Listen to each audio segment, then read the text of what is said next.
Good afternoon, everyone. We've got about a few seconds left before the top of the hour. We're going to go ahead and get started today.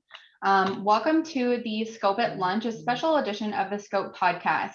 My name is Paige Heitman, and I'm your host for today's webinar. We're going to touch on just a couple of housekeeping items before we get started. First, this Zoom session will be recorded. We'd like to know who everyone is, so please ensure your name is accurate. If you need help with this, please reach out to us using the chat box feature. I'll be moderating this session with my Phelps Health marketing colleague, Hillary McCash. So one of us will be sure to help you if you need it, and she'll say hi in the chat box. Looks like she already did. Also, we would love to see everyone's faces. It makes for a much more fun and interactive session. If you feel comfortable doing so, please turn on your video. We also understand if you can't, that's totally okay as well.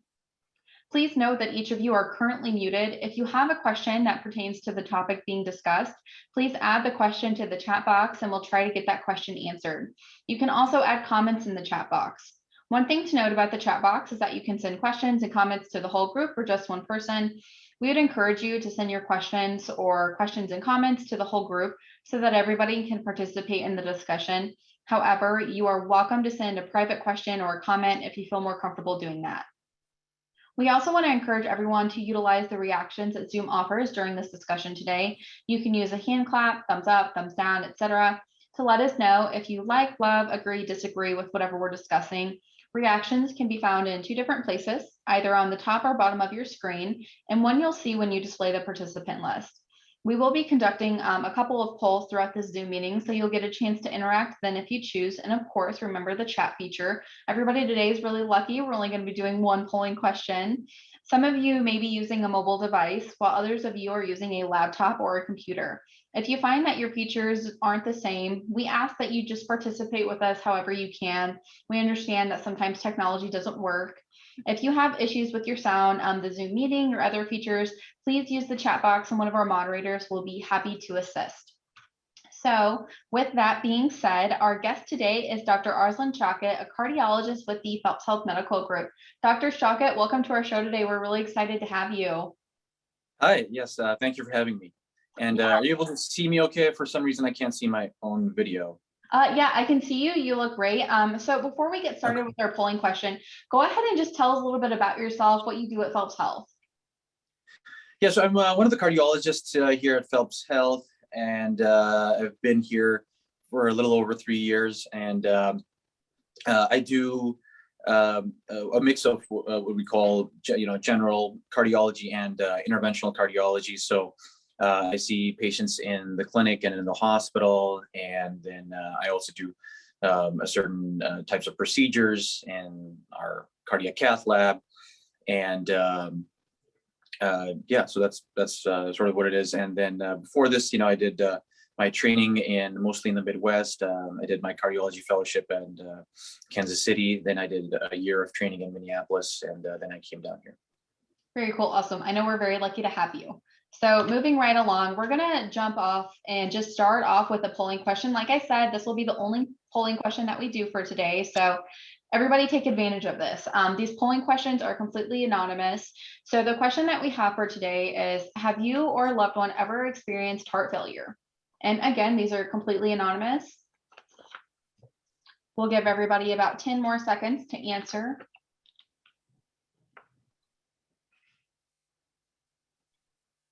All right, we're going to go ahead and end the poll and share those results.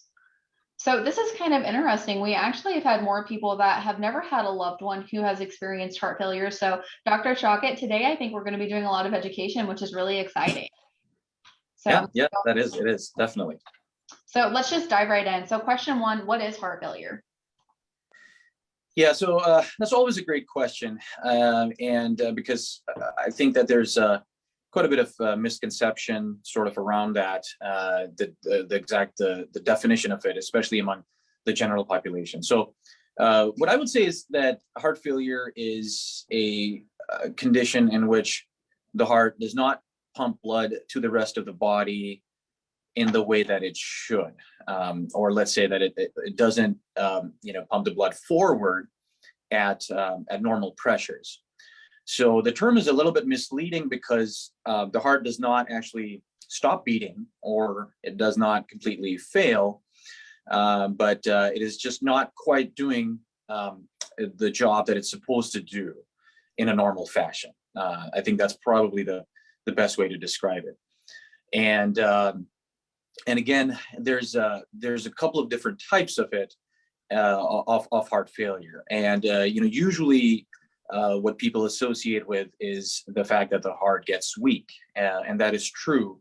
There is one form of heart failure in which the heart actually gets weak, or the heart muscle gets weak, which means that it does not squeeze as strongly as it should and pump the blood forward. That's what we generally call systolic heart failure, or it may be referred to as heart failure with a reduced ejection fraction. Well, we can talk about that a little bit more, but there's also a form of heart failure where the heart can squeeze normally, but it does not relax as well as it should. So the heart normally does two things: it contracts and then it relaxes. It's a pump. And so both functions are equally important. So if it's not squeezing strong enough, that's one problem. But for some people, it's not that issue. The issue is that the heart doesn't relax as well because it's stiff. So it's a muscle. So one way of thinking about that is just any other muscle in your body. When it's, let's say, if you've been working out or lifting some weights and you notice that your muscle gets bigger, but it also gets kind of stiff, so it doesn't relax very well. So that is also an issue. And so if it doesn't relax well, it again can cause congestion and fluid backing up into the lungs. And that is also heart failure as well. And so, that is somewhat harder to grasp, but that also by definition is heart failure. Great, thank you so much. So kind of just tying right into what you mentioned, how is the heart affected when heart failure occurs? What are the types of things that somebody might feel or notice? Yeah, so sort of what I was alluding to, the heart gets affected either by its ability to squeeze or pump forward, and that can be from a variety of reasons. But generally, there is some kind of scarring that starts to happen in the heart, and that can diminish its ability to pump or squeeze. And the same thing can also affect its ability to relax. So most of the time there is alteration in the structure of the heart. And the heart can actually either become quite thick and stiff, or it can also become thin and more stretched out. So either of those is not good. And so it will start to cause symptoms which are generally sort of similar for both types of heart failure, but will generally cause things like shortness of breath, which is one of the most common symptoms, or it will cause things such as trouble breathing at night when you're trying to sleep, or you would start to wake up at night because you're out of breath. You may feel like you need to prop yourself up more to sleep at night. As people can start having swelling in their legs. They can also start to feel just fatigued and overall have less ability to walk, and feel like they're getting tired or worn out faster. So those can also be symptoms. Great. So I'm going to stop really quick and ask a question, because what you just said, I feel like kind of answers this person's question. It says, my husband is a type 1 diabetic, and below his knees, the calves, ankles, and feet are swelling. Could that be from the heart not pumping correctly? Additionally, when my husband is outside in the heat, he often comes in with chest pains and has trouble breathing. Are these things that we should be concerned about? So the first part of the question about the swelling in the legs. So swelling in the legs is, yes, it can be a symptom of heart failure, but it is also something that we say is non-specific, which means that there are a lot of other causes of having swelling in the legs as well. But yes, the heart, and heart failure can be one of those. So I think it should be evaluated. And then the other part about being outside and then having chest pain, shortness of breath, especially if he's diabetic. I think that those are symptoms that definitely need to be evaluated more, and especially from the heart standpoint, because yes, it could mean that there is something going on with the heart, whether that's like type of blockage type issue, or heart getting stiff, or heart failure. Yes. Great, thanks so much, Dr. Shaukat. So moving right along to question 3, how common is heart failure?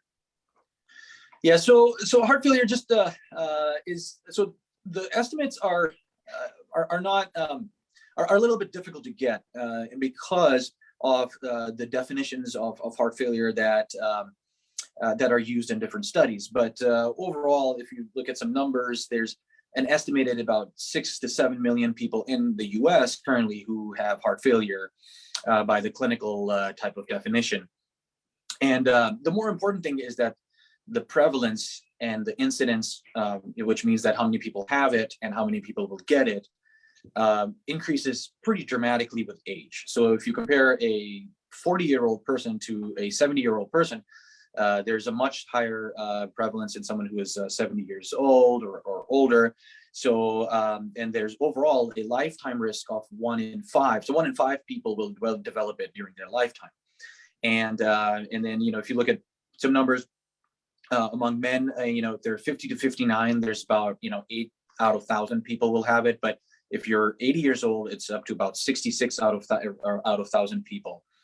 The more important aspect is that it does cause a lot of hospitalization. So it is actually the #1 reason for hospital readmissions. So once someone does have heart failure, then it can be a very recurrent problem that needs to be controlled. And in fact, 20% of all admissions, hospital admissions for someone who is over 65 years of age, happens because of heart failure. So the magnitude of the problem is very large, and it's only increasing. It's only increasing with time. So, which is why I think the more important thing to do is to try and prevent it from happening, or if it's starting to happen, that it's treated early, and so that you can get better control, on the disease. Yeah, great information. Those are really sobering statistics and facts. Yeah, definitely.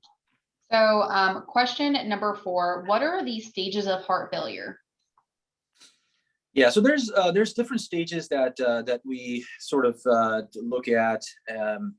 There are a couple of earlier stages where it's divided into 4 stages. It goes from stage A to stage D, and really stage A and B are where someone will have risk factors, or the predisposition to develop heart failure, or they have developed some abnormality, some structural sort of abnormality in the heart, but have not started having symptoms of heart failure yet. And then we go to the next stage, which is stage C, which is where someone in the heart failure will start to have symptoms, which is usually the stage that we often start to see people come in, to us.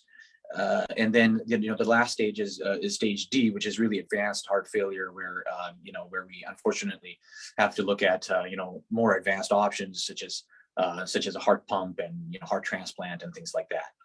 So generally everyone, people will progress through these stages. And I think the important thing is to try and treat all your diseases when you're in stage A or B, so that you don't go into stage C.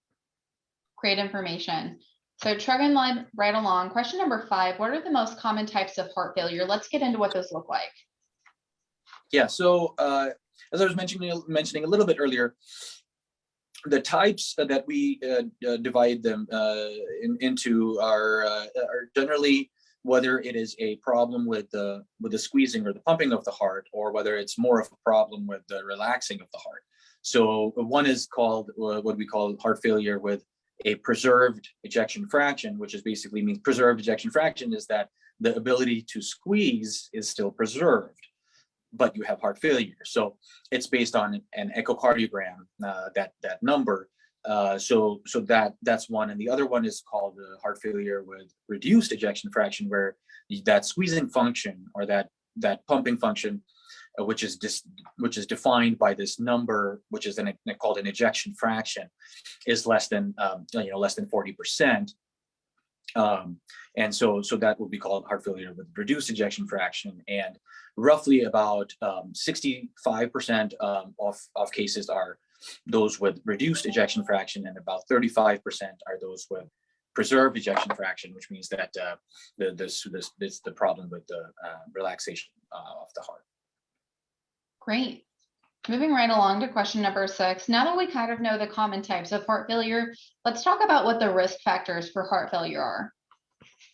Yeah, so the risk factors for heart failure in general, they are the risk factors that we have for heart disease, and so it's so one of the very prominent common reasons for heart failure is coronary artery disease or ischemic heart disease, where you start to develop blockages in the arteries of the heart. So a lot of the risk factors that affect that will affect your risk of developing heart failure as well. Plus, of course, they directly impact the heart too. So things like high blood pressure, high cholesterol, diabetes, smoking, and sleep apnea. That's another also very important under-recognized cause. Keeping a healthy weight. So and then other things such as alcohol intake as well. And then you go to things like of course having any type of valve disease and thyroid problems, things of that sort. But those ones are less common. Right, fantastic. So I actually had a question listening to you talk about this. How you mentioned that sleep is really important. How does sleep really affect our heart health? What's the value in sleep? Yeah, so there's more and more data these days that a lot of sleep disorders affect our heart health quite significantly. So one of the important things is sleep apnea. So obstructive sleep apnea can have a direct impact on the heart. It actually puts basically extra strain on the heart, and a lot of the abnormalities that happen with that impact the heart. So you can start to develop high blood pressure, heart failure, atrial fibrillation, and then and then any other disorder that affects your sleep. If you're not getting enough sleep, if you have poor quality of sleep, if you have poor sleep cycles, all of those things have been shown to increase your risk of developing heart disease. Great, thanks so much, Dr. Shaukat. I know I kind of threw that one at you. No problem. So question number 7, who does heart failure affect? I know you mentioned that it gets worse potentially as we get older, but does it affect men more than women? What does that kind of look like? Yeah, so overall, it's fairly equal in terms of men and women. In the older population, we actually see women getting a little bit more affected, especially with heart failure with preserved ejection fraction, where the heart is stiff. But overall, it's fairly equal, and of course it starts to affect people more with advanced age. So the older population, it'll start to affect them more, and then anyone who has more risk factors for heart disease is more likely that it will affect them, or that they will develop it. Great information. Question number 8, what are the common symptoms of heart failure? So once somebody knows that they have this, maybe they're past stages A and B and they wind up in, your office and they're having this conversation. What does that conversation look like? What are the types of symptoms that they're telling you that they have? Yeah, so the common or the most common symptoms are going to be one, shortness of breath or breathing that's getting worse with time is generally one thing that I ask people. The other thing is if someone is starting to experience sudden shortness of breath at night when they're trying to sleep, or they're having to prop themselves up more, they're needing to use more pillows to sleep on. Those are more specific symptoms. And apart from that, swelling in the legs, which I mentioned earlier, it by itself is non-specific, but of course people can start to develop swelling in their legs. Overall, just weight gain. Sometimes people will start to notice that their abdomen or their belly area is getting more and more swollen. And then they can also just feel more fatigued, can't walk as far as they used to before. They could also have things like chest pressure or heaviness, or things like palpitations or fluttering in their heart, which could mean that they're potentially are having some heart rhythm type issue as well. So those are usually the common symptoms. Great, thank you so much. Yeah, some great things to be sure to look out for. So question number 9, how do you get to the point of diagnosis for heart failure?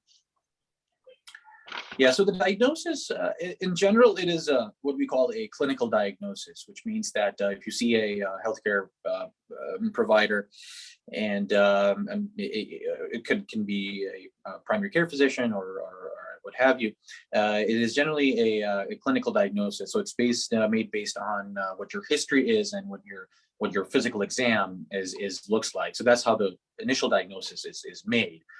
And then after that, there are a number of tests that can further support your diagnosis. And those can include a chest x-ray, an echocardiogram, and an ECG also is part of the evaluation. And then there can be further tests based on all those.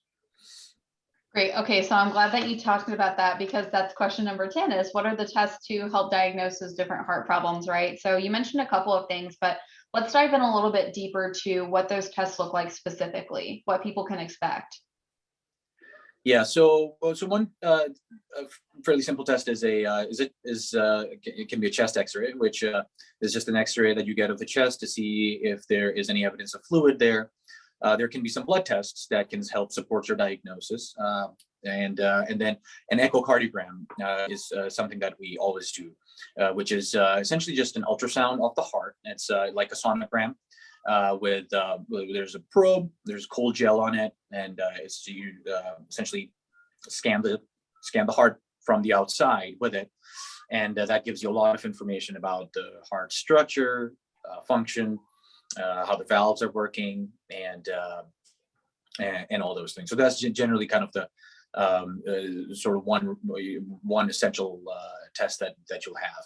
Mm-hmm. And after that, if let's say your heart is not squeezing well and it's weak, then you may need. Then generally we will evaluate for any blockages in the heart arteries, which is something that can be done with a heart catheterization or cardiac catheterization, where we can go in through your wrist or your groin, go into the heart, and basically look at the arteries of the heart, just make sure that there's no blockages and that's not causing the issue. So that can generally be the next step afterwards.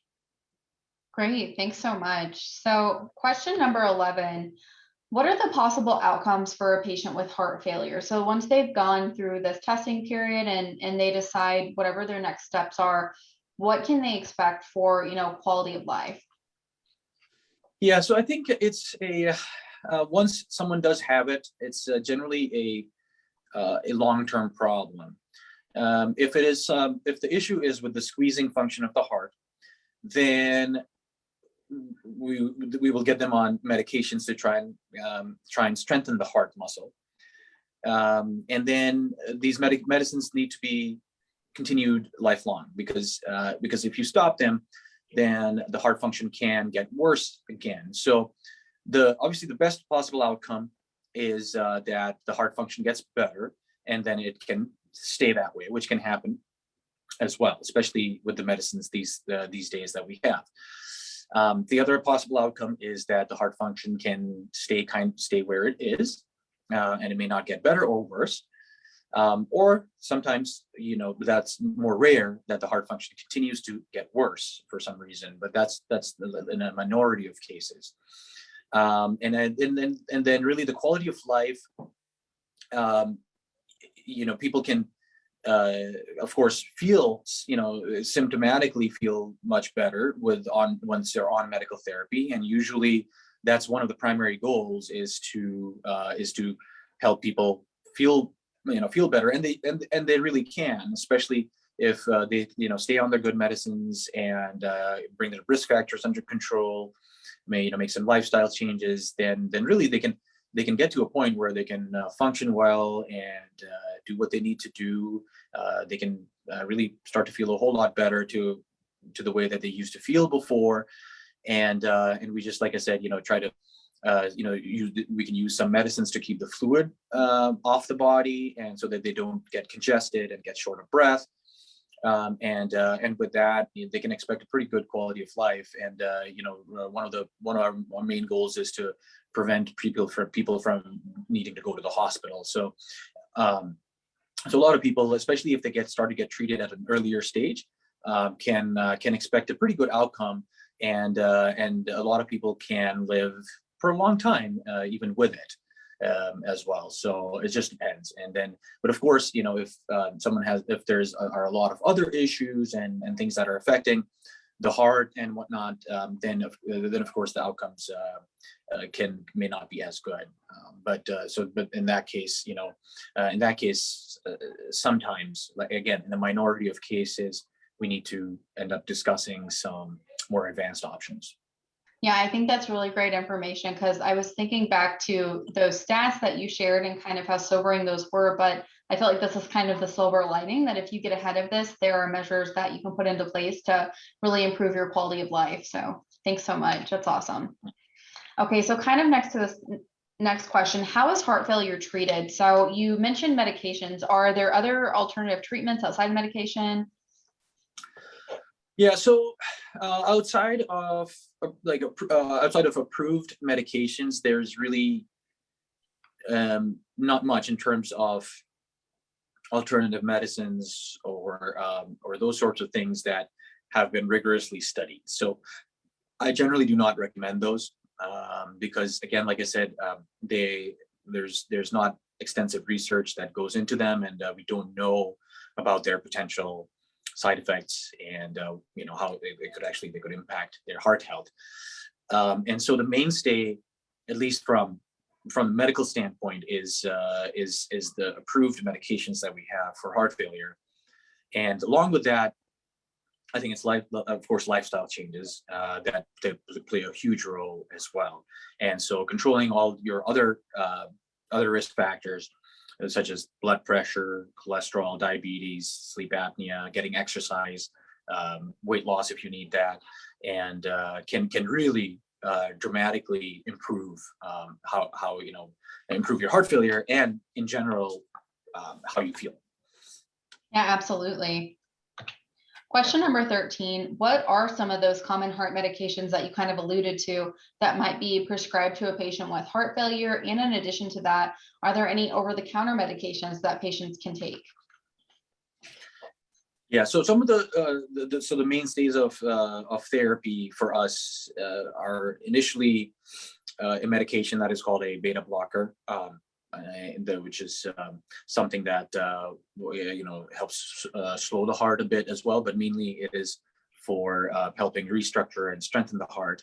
And this is mainly for people who have a more of a weak squeezing function of the heart, which is so it will be a beta blocker, and then another medicine which is either something that we call an ACE inhibitor, such as lisinopril, or something like an ARB, something like losartan, or one of those, or there's actually a newer medicine. Well, it's not as new anymore, but there's a medicine now that is called Entresto, which replaces one of them, and is actually even better than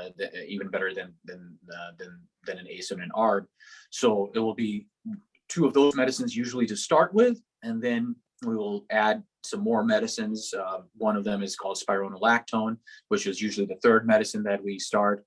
And then beyond that, then there's also another new class of medications that we will try to get.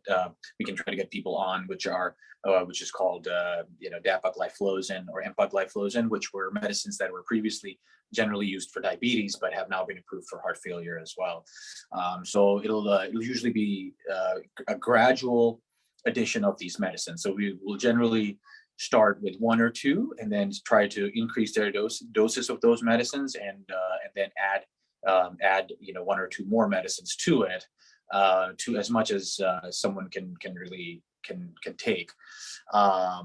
because some of these medicines will affect the blood pressure as well. So, but those are generally the mainstays. And then in terms of controlling the fluids, the fluid level, or trying to prevent, fluid buildup, we'll use something that's a water pill, essentially.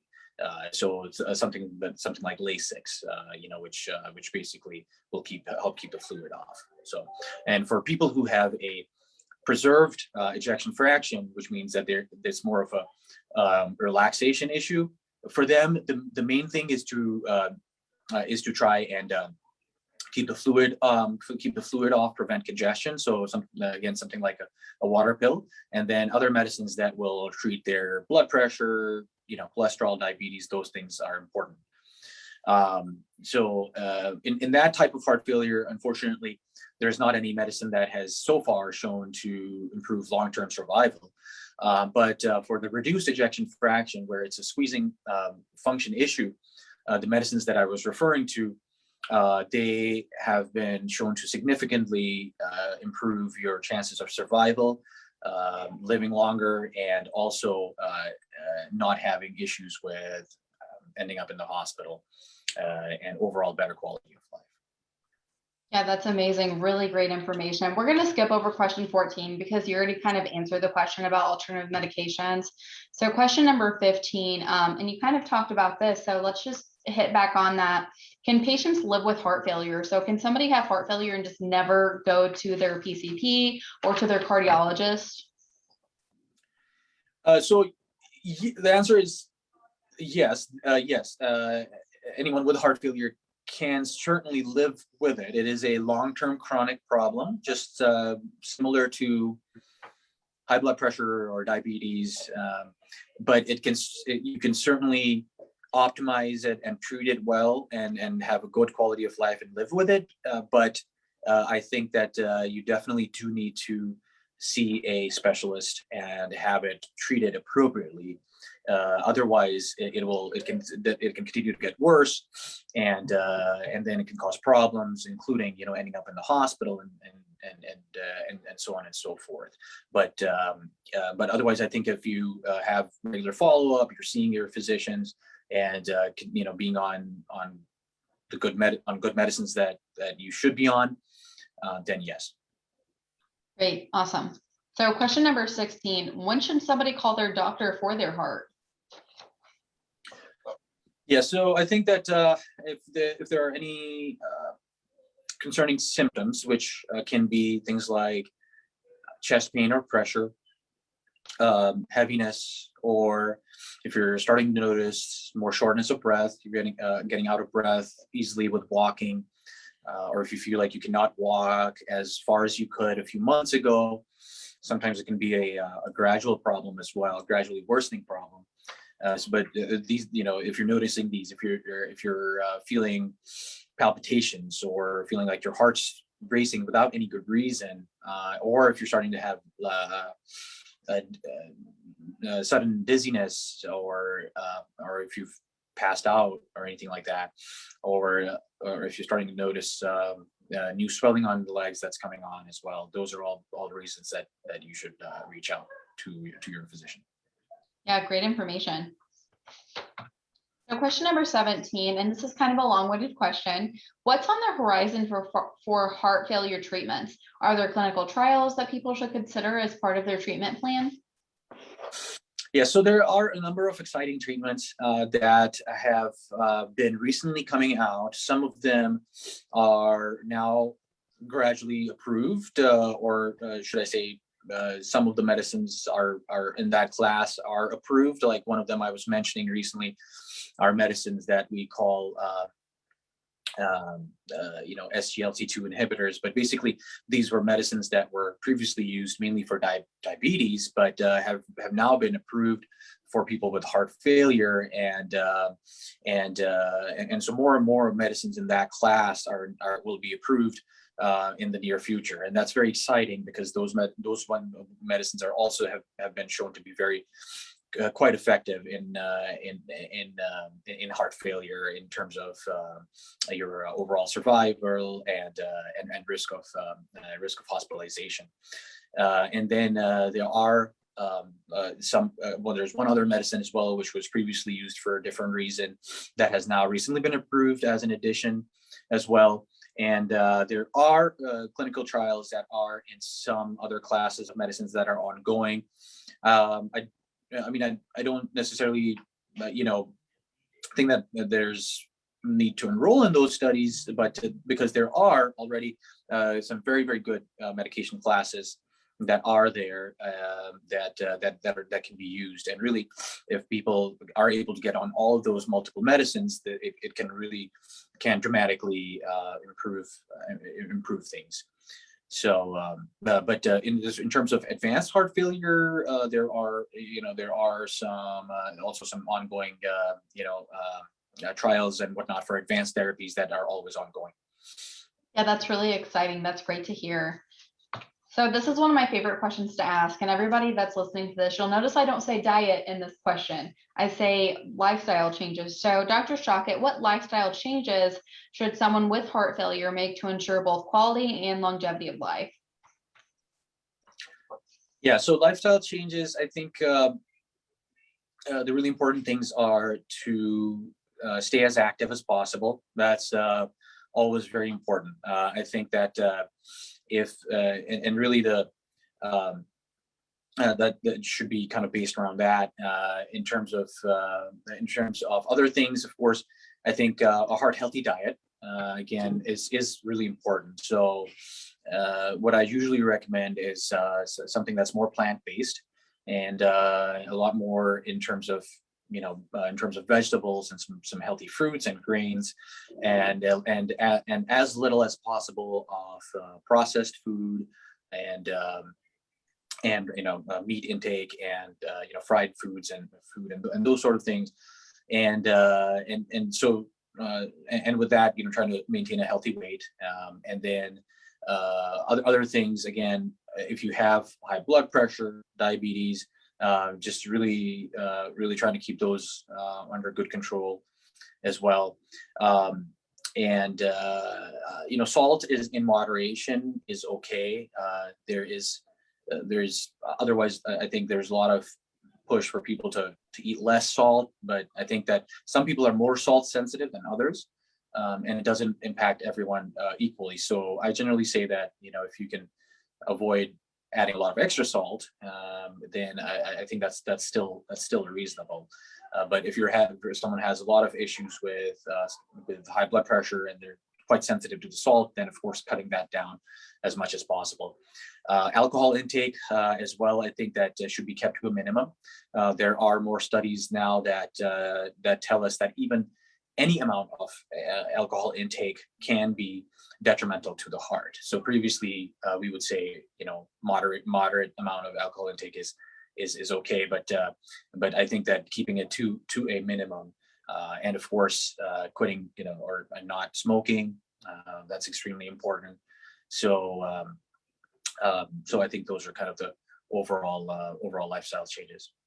Yeah, really great information. So now we're going to go into participant questions, and we have just a couple to wrap up today. One of our first questions, Dr. Shaukat, was whenever somebody has heart failure and they have scarring, will that scarring ever go away? Will it get worse over the course of their lifetime? What does that look like? Yeah, that's a good question. So it depends on the underlying problem and the degree of the scarring that's there. So in some cases, if there are a lot of underlying problems, let's say a lot of blockage in the heart that's happened before, or someone has had multiple heart attacks and things of that sort, or the cause was something else that caused a significant amount of scarring, then it may not reverse all the way. It can still certainly get better, but in other cases, when it's not as advanced, or the process, whatever caused the heart failure, is something that's more reversible or controllable, and then we can see improvement in that, over the course of time. Great, thank you so much. And we have one more question before we wrap up today.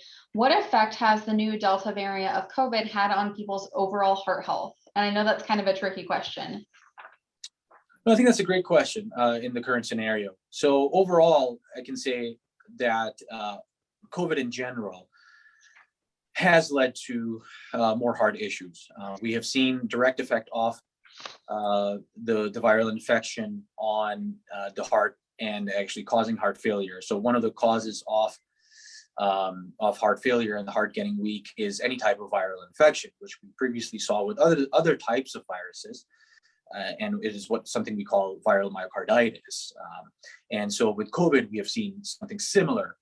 The only thing is that at this point, we do not know quite the long-term prognosis of that as compared to other viruses. But so after the surge that happened in winter, we have definitely seen a lot more people who have developed new heart failure and new weakness of the heart after they had COVID. And some of them so far, we have not seen much improvement in, but I'm hoping that they will have that in the future. So the other issue, of course, is that especially with the current surge and the Delta variant, with the hospitals being overwhelmed as they are, a lot of people, I think people are not seeking medical attention like they would before, and also there's just not enough facilities and available to provide the kind of care that you would otherwise potentially be able to provide.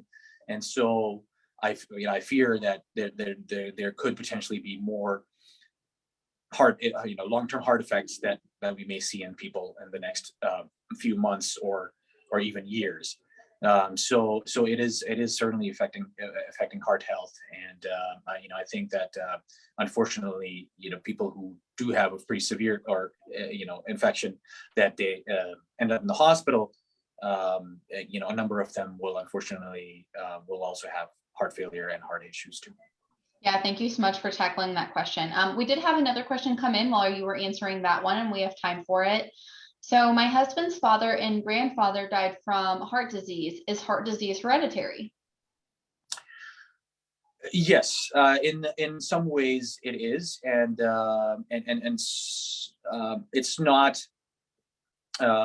straightforward in a way that it's not definite that if your parent had it, that you will have exactly the same thing. There are multiple genes involved, but yes, one of the if someone has a history of heart failure at an early age in their family, then that is something that can run in families. So that can be genetic. So I think that the important thing is that if you look back at your family history, that you see if there was someone who had heart failure when they were quite young, like when you would not expect, so like in their 30s or 40s. And there are certain people who do have developed heart failure because because of a familial issue or a genetic predisposition. So we do see that. But of course, there are other times when someone has developed heart failure at a much older age, in which case it may just be because they had developed heart disease at that time, and it may not be something that's necessarily genetic. Great, thank you so much, Dr. Shaukat. So thank you so much for everybody who was here today, and a huge thank you to our guest, Dr. Shaukat, for joining us today. We appreciate all of the insight you've been able to share with our community. I know I learned a lot from you. I hope everybody else did as well. As a reminder, this show has been recorded and will be emailed to all participants. It can also be rewatched on our Facebook page and shared with family and friends who may have missed the show. If you missed the show and would like to know more, check out our other episodes of The Scope on YouTube or visit phelpshealth.org. Have a great rest of your day, everyone. Thank you so much. Thank you.